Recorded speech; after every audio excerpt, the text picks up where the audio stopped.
Hey there, I'm your whisperer in the dark. I dig up the creepiest true life stories and spine-chilling tales to share with you. Think of it as a late-night chat with a friend who has all the best scary stories.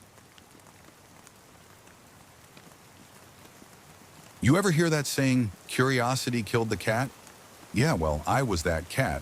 And let me tell you, curiosity doesn't just kill, it drags you into a hellish nightmare. It all started late one night.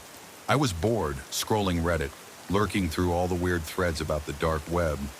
You know those ones where people claim they found secret auctions, hitmen, or cursed videos? Half the time, I think those posts are fake. But the other half, well, they mess with your head. I don't know why, but that night, I decided to dig a little deeper. I figured, what's the worst that could happen? If you're already shaking your head, yeah, same. I downloaded Tor, got into the dark web, and started clicking on random links. Most of it was boring, some of it was creepy, but then I found it, a site called The Playground. The homepage was plain, just a black background with red text flashing. Are you brave enough to play? Below it was a link that said, join now. There was no explanation, no rules, no hints about what playing meant. But here's the thing, I'm an idiot. I clicked it. It asked for basic info, name, age, location. I gave fake answers, obviously. After I submitted, a timer popped up. The game begins in 24 hours.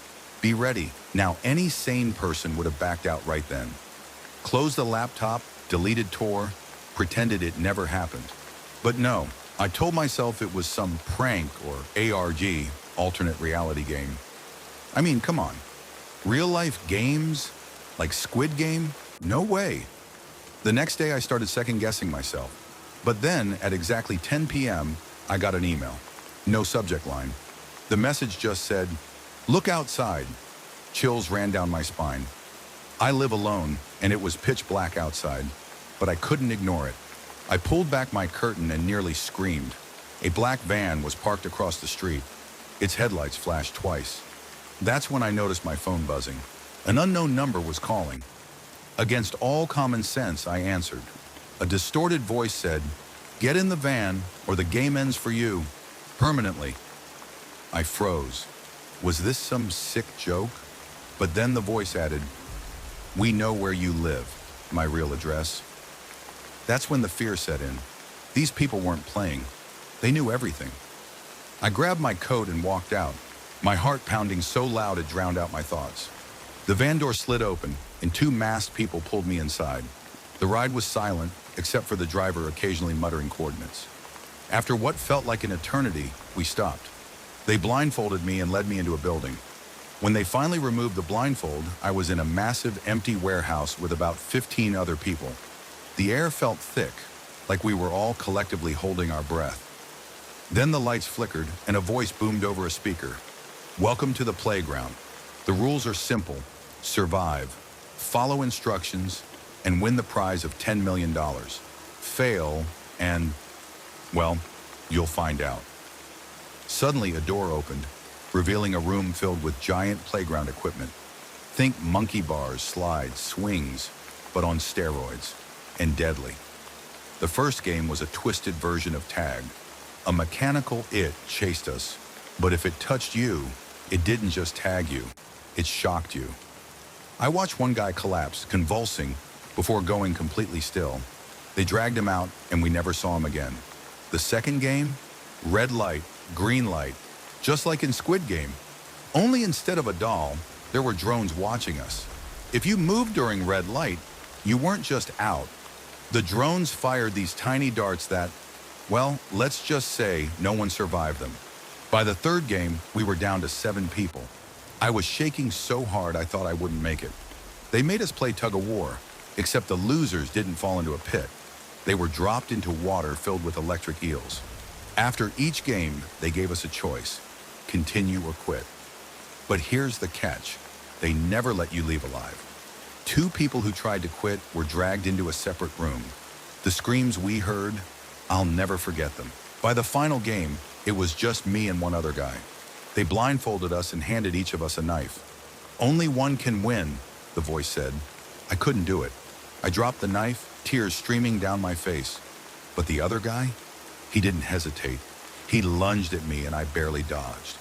The next few minutes were a blur of panic, fear, and desperation. I don't know how, but I managed to knock the knife out of his hand and shove him to the ground. That's when the voice said, "Congratulations, you win." The next thing I knew, I woke up on my couch. No van, no warehouse, just me in my living room. On the table was a briefcase with $10 million in cash. I should have felt relieved, but I can't sleep anymore. Every time I close my eyes, I see their faces. And the worst part, 2 days later, I got another email. It said, "Ready for round 2?"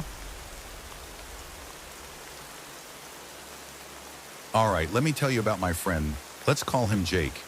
Jake's the kind of guy who loves a thrill, the kind who dives headfirst into things most people wouldn't even consider.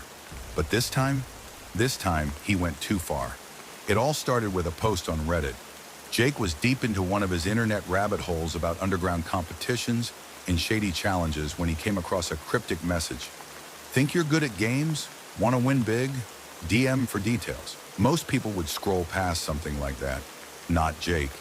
He messaged them, and the reply came almost instantly. "You've been selected. Click the link to register. No second chances." The website was bare bones, just a form asking for his name, age, and skills. But one question gave him pause. "Are you willing to risk everything?" Jake figured it was just for dramatic effect, so he clicked yes and submitted the form. A message popped up. "You will be contacted shortly. Do not share this with anyone." For a week, nothing happened. Jake assumed it was some elaborate prank, until he got a text from an unknown number. It said, "Your invitation has been accepted. Meet at the following address at midnight. Wear black." Jake told me he hesitated for maybe a second before deciding to go. Curiosity got the better of him. The address led to an abandoned warehouse on the outskirts of town. When he arrived, there were about 30 other people, all dressed in black, all looking just as confused as he was.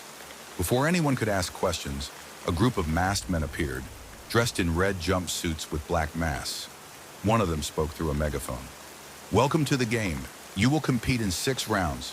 Survive all 6 and you will win $10 million. Fail and you'll see." They handed everyone numbered vests and led them inside. That's when Jake realized what he'd gotten himself into. This wasn't just a game. This was Squid Game. The first rounds were brutal. Red light, green light, a deadly glass bridge, and a tug-of-war over a pit of spikes. Each round whittled down the players. Jake said the fear, the blood, and the screams were like something out of a nightmare. By the time they reached the final round, only 3 people were left. Jake, a woman named Sarah, and a guy named Victor. But the final game? It wasn't a one-on-one battle like in the show. No, this was far worse. The 3 of them were taken into a dark room with a single spotlight shining down on a metal table. On the table sat 3 devices, headsets with wires that looked like something out of a sci-fi horror movie. One of the masked men spoke. "The final game is simple. Survive your own mind. Place the device on your head. It will simulate your worst fears. The first to break loses. The last standing wins." Jake said his heart sank. He'd been through physical games where he had to rely on his instincts and strength. But this was different. The masked men forced them to sit down and put the headsets on. The moment the device activated, Jake said it felt like he was being yanked out of his body. Suddenly, he was back in his childhood home. But it wasn't right. The walls were cracked, the air felt heavy, and the shadows moved. His worst fear? Being helpless while everyone around him suffered. He said he saw his friends and family trapped in some kind of dark void, their faces twisted in agony, begging him to save them. Every time he reached out, they slipped further away. It felt so real. He could hear their screams, feel the heat of the flames that suddenly erupted around him. His body was frozen, his mind spiraling. He said it was like drowning in his own fear, over and over again. He could hear Sarah screaming somewhere in the distance, and then silence. She was the first to break. Victor, on the other hand, wasn't screaming. Jake said he could hear him muttering to himself, like he was trying to stay calm. But then, the muttering turned to sobbing, and then silence again. Jake was the last one left. He said the fear didn't let up. It just kept coming in waves, each one worse than the last.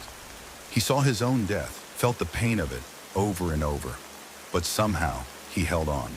When the headset was finally removed, Jake said he couldn't even move.